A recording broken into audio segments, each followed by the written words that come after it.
নমস্কার বন্ধুরা, আমার চ্যানেলে স্বাগতম। ডিএ নিয়ে একটি গুরুত্বপূর্ণ আপডেট। তো বন্ধুরা, ডিএ নিয়ে এই মুহূর্তে গুরুত্বপূর্ণ আপডেটটি হচ্ছে পশ্চিমবঙ্গ রাজ্য সরকারি কর্মীদের জন্য সুখবর দিলেন মুখ্যমন্ত্রী মমতা বন্দ্যোপাধ্যায়। অর্থ দপ্তরের বিজ্ঞপ্তি প্রকাশ। তো বন্ধুরা, ডিএ সংক্রান্ত আপডেটটি নিয়ে আমরা স্টেপ বাই স্টেপ আলোচনা করব। তো অবশ্যই আপনার ভিডিওটি স্কিপ না করে অবশ্যই পড়ে দেখবেন। তো তার আগে বলে রাখি, যে সকল বন্ধুরা আমাদের চ্যানেলে নতুন, আমাদের চ্যানেলটি পাশে সাবস্ক্রাইব বাটন, সাবস্ক্রাইব করার পর পাশে যে বেল আইকন সেটি প্রেস করবেন, লেটেস্ট ভিডিও আপডেটগুলি সবার আগে পেয়ে যাবেন। দেখে নেব আজকে ডিএ সংক্রান্ত গুরুত্বপূর্ণ আপডেটটি। তো বন্ধুরা, আমরা সকলেই জানি পশ্চিমবঙ্গ সরকারি কর্মীরা কেন্দ্রীয় হারে ডিএর দাবিতে শহীদ মিনার চত্বরে আন্দোলন চালিয়ে যাচ্ছেন এখনও পর্যন্ত দিনের পর দিন, কিন্তু কোনো রকম সুরাহা হচ্ছে না।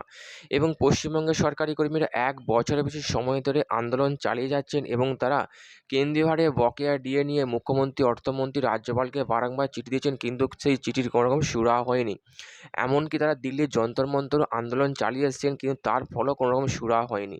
এবং যেখানে কলকাতা হাইকোর্ট রায় দিয়েছিল 3 মাসের মধ্যে সমস্ত সরকারি কর্মীদের বকেয়া ডিএ মিটিয়ে দিতে হবে, সেই রায়কে চ্যালেঞ্জ করে সুপ্রিম কোর্টে যায় রাজ্য সরকার এবং যেখানে ডিএ মামলা দাখিল করে, সেই ডিএ মামলা এখনও পর্যন্ত সুপ্রিম কোর্টের বিচারাধীন রয়েছে। এখনও পর্যন্ত কোনো ফলাফল হয়নি এবং দিনের পর দিন সুপ্রিম কোর্টে ডিএ মামলা শুনানি পিছিয়ে যাওয়ার ফলে হতাশ হয়েছেন পশ্চিমবঙ্গের সরকারি কর্মীরা। কিন্তু হতাশ হওয়ার পরও তাদের আন্দোলনের যে মঞ্চ, সংগ্রামী যৌথ মঞ্চ, যিনি নেতৃত্ব দিচ্ছেন ভাস্করবাবু মহাশয় সহ আরও অনেকে, সেই সংগ্রামী যৌথ মঞ্চের মাধ্যমে নবান্ন অভিযান থেকে শুরু করে বিভিন্ন বড় বড় আন্দোলনের ডাক দিয়েছেন। আন্দোলন সফল হয়েছে, কিন্তু তারপরও মুখ্যমন্ত্রী কোনো রকম কর্ণপাত করেনি। বরং তিনি বারংবার এক কথাই বলেছেন, কেন্দ্রীয় সরকার আমাদের টাকা আটকে রেখেছে, যার জন্য আমরা বকেয়া দিয়ে দিতে পারছি না। যদি আমরা কেন্দ্রীয় সরকারের কাছ থেকে টাকা, আমাদের যে বকেয়া রয়েছে সেই টাকা যদি এনে দিন, তাহলে আমরা সমস্ত বকেয়া অর্থ মিটিয়ে দেব খুব সহজেই। কিন্তু এই সমস্ত বক্তব্য মানতে নারাজ পশ্চিমবঙ্গের সরকারি কর্মীরা। তাদের একটাই বক্তব্য, যেখানে পশ্চিমবঙ্গ ছাড়া বাকি রাজ্যগুলো কেন্দ্রীয় সরকারকে অনুসরণ করে ডিএ পাচ্ছে, সেখানে একমাত্র পশ্চিমবঙ্গ সরকার দিচ্ছে না কেন, এমনটাই তিনি বারবার বলেছেন। এবং এর প্রত্যুত্তরে মুখ্যমন্ত্রী মমতা বন্দ্যোপাধ্যায় একটাই যুক্তি খাড়া করেছেন, যেখানে বলা হয়েছে যে কেন্দ্রীয় সরকারের ক্ষেত্রে ডিএটা হচ্ছে বাধ্যতামূলক, কিন্তু রাজ্যের ক্ষেত্রে ডিএটা ঐচ্ছিক বিষয়।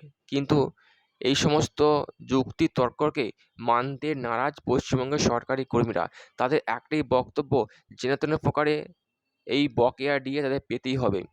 এবং তারা প্রচণ্ড পরিমাণে ক্ষোভ প্রকাশ করছেন। এবং যেটা আমরা এই মুহূর্তে নবান্ন সূত্র মারফত নিউজ পত্রিকার সূত্র আপডেটই পাওয়া যাচ্ছে, যে সামনেই পুজো, সেই পুজোর আগে সরকারি কর্মীদের ক্ষোভকে প্রশমিত করার জন্য, সরকারি কর্মীদের মনকে জয় করার জন্য ডিএ নিয়ে নতুন চিন্তাভাবনা শুরু করেছেন মুখ্যমন্ত্রী মমতা বন্দ্যোপাধ্যায়। এবং অর্থমন্ত্রীকে অলরেডি রিপোর্ট দিতে বলা হয়েছে, রাজ্যে অর্থভারে কত করে অর্থ রয়েছে সেই হিসেব নিকেশ পাওয়ার পরই নতুন করে ডিএ বৃদ্ধি করবেন। পশ্চিমবঙ্গ সরকারি কর্মীরা এই মুহূর্তে 14% হারে ডিএ পাচ্ছেন এবং নতুন করে ডিএ বৃদ্ধি হবে, কত পার্সেন্ট ডিএ বৃদ্ধি হবে সেই নিয়ে এখনও পর্যন্ত কোনো আপডেট আসেনি।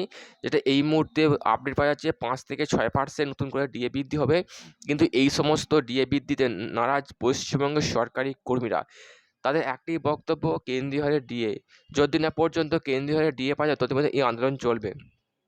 কিন্তু তার মধ্যে একটি সুখবর, 5 থেকে 6% বা তার বেশি ডিএ বৃদ্ধি হতে পারে পুজোর আগেই। আরজিকর ঘটনার মধ্যে সরকারি কর্মীদের কাজকর্ম স্তম্ভিত হয়ে গিয়েছে এবং এই সমস্ত ঝামেলা মিটলেই, অর্থাৎ পুজোর মধ্যেই নতুন করে ডিএ বৃদ্ধি হবে। তো বন্ধুরা, এই ছিল ডিএ সংক্রান্ত গুরুত্বপূর্ণ আপডেট।